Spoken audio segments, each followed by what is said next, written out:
ये जो थ्योरम है उसके अनुसार दो त्रिभुज समरूप है। जब ये दो त्रिभुज समरूप होगा तो इसमें पहला कोण लोगे, मान लो कोण ए, चूंकि समरूप है तो कोण ए बराबर मान लो कोण बी है।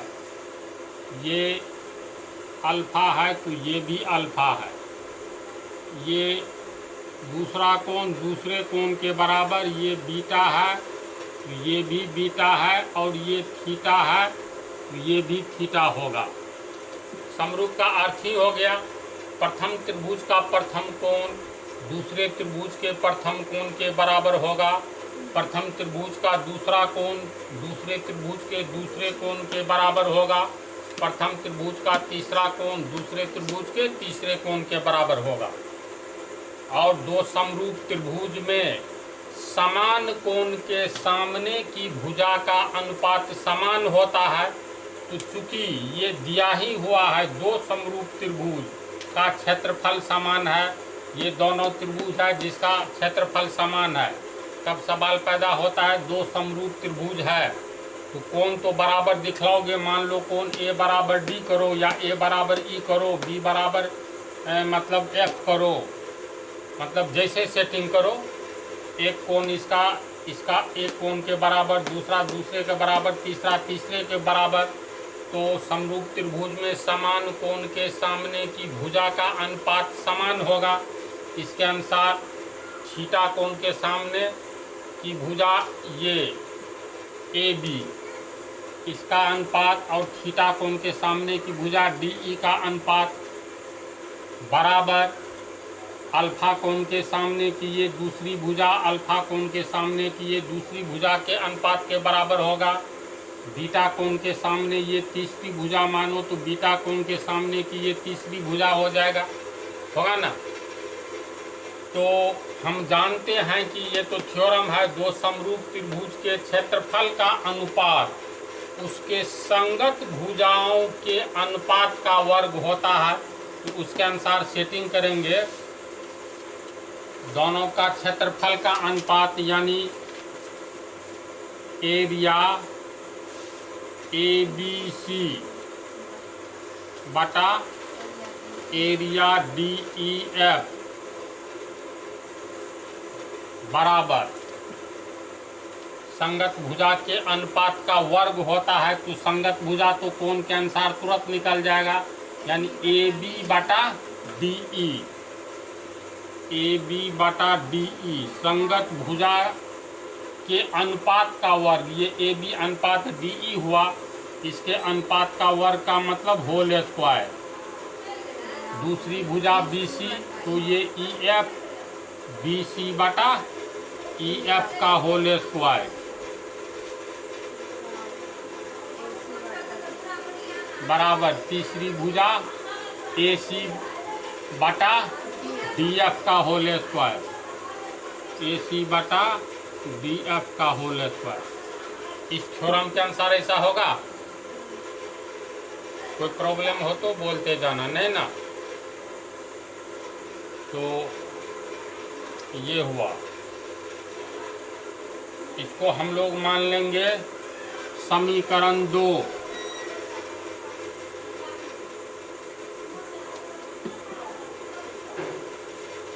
अब मिलाओ तो समीकरण 1 में एरिया ए बी सी बटा एरिया डी ई एफ बराबर 1।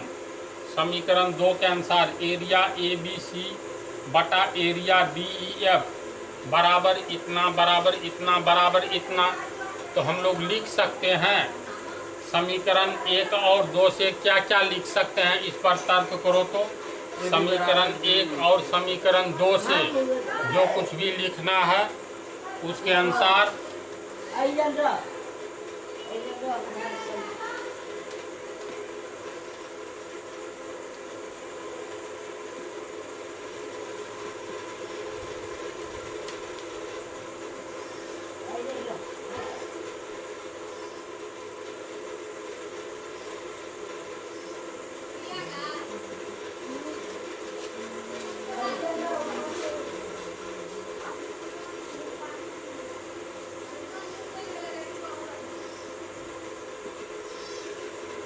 समीकरण 1 एवं समीकरण 2 से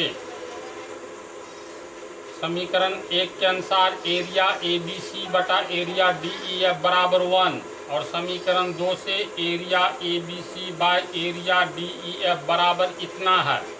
इसका मतलब इतना बराबर 1 लिखो, फिर इतना बराबर भी 1 होगा, फिर इतना बराबर भी 1 होगा। तो इसको ऐसे भी लिख सकते हैं, ये AB बटा DE का होल स्क्वायर बराबर BC बटा EF का होल स्क्वायर बराबर AC बटा DF का होल स्क्वायर बराबर 1। इसको समझा?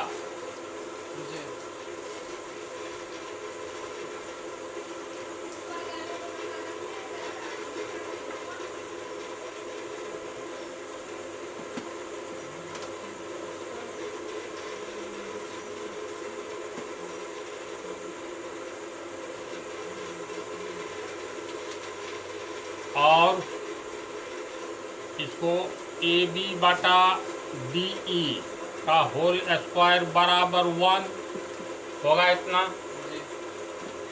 और AB बटा DE एक का मतलब एक का स्क्वायर लिखो, एक का क्यूब लिखो, कोई अंतर नहीं पड़ता है। तो AB बटा DE बराबर कितना हो गया? 1 होगा। इसीलिए AB बटा DE बराबर 1 होगा ना। इसलिए तिरछा गुना करेंगे, AB बराबर DE होगा, इसलिए AB बराबर DE। ये हो गया समीकरण 3। पुनः BC बटा EF का होल स्क्वायर बराबर 1 होगा। तो BC बटा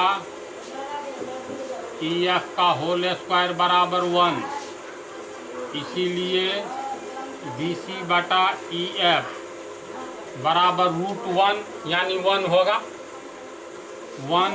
इसीलिए BC बराबर तिरछा गुना करेंगे तो EF, BC बराबर EF। ये समीकरण 4।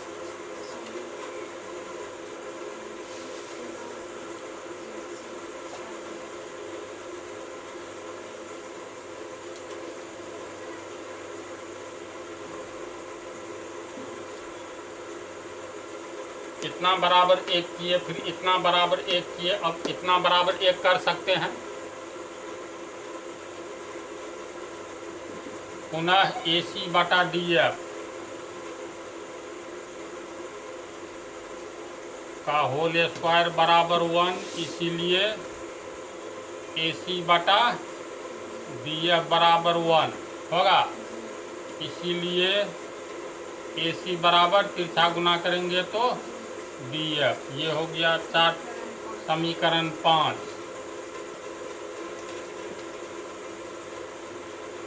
तो समीकरण 3 से AB बराबर DE हो गया, ध्यान दो।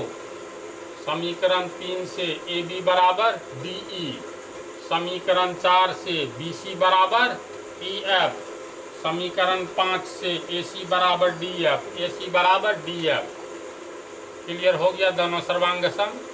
S सर्वांग समता के सिद्धांत S से दोनों सर्वांग सम हो गया।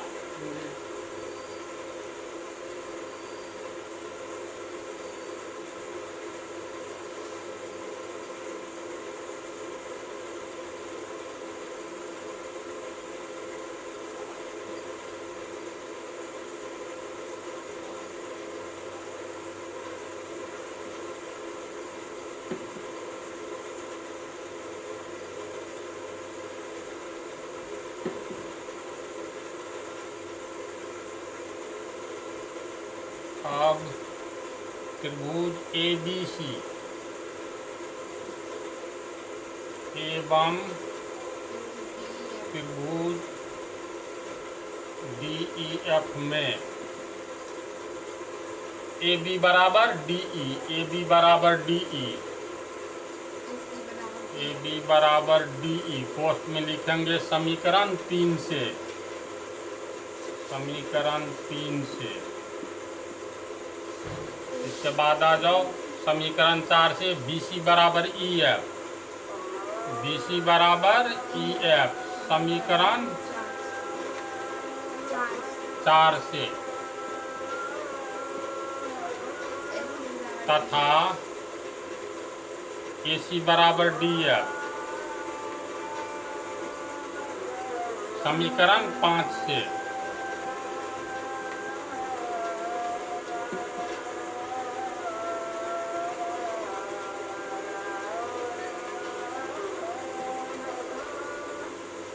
तो प्रथम त्रिभुज और दूसरे त्रिभुज की तुलना करते हैं तो प्रथम त्रिभुज की प्रथम भुजा ए बी, दूसरे त्रिभुज की प्रथम भुजा डी ई के बराबर, डी ई के बराबर है ना।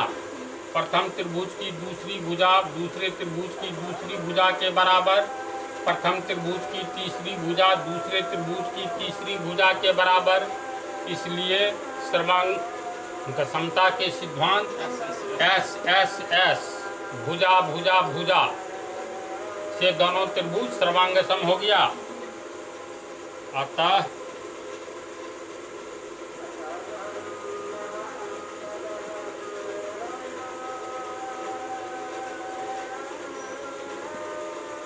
सिद्धांत एस एस एस से त्रिभुज ए बी सी